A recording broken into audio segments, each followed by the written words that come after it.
In this video, we'll show you how to enable a disabled hard drive in disk management on Windows. For demonstration, I'll first disable a hard drive.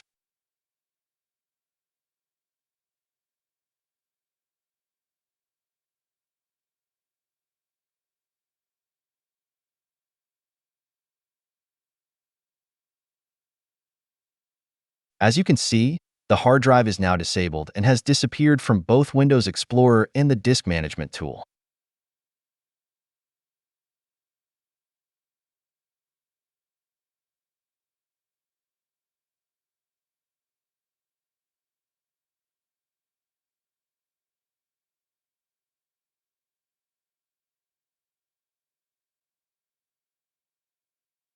It has also disappeared from the Disk Part tool.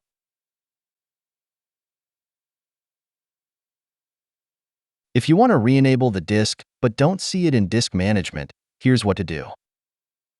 First, right-click on the Windows Start icon and open the Device Manager console. Expand the Disk Drive section.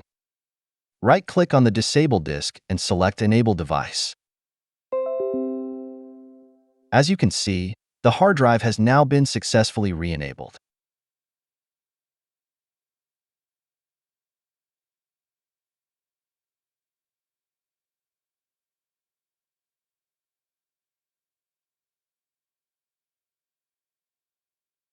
That's it.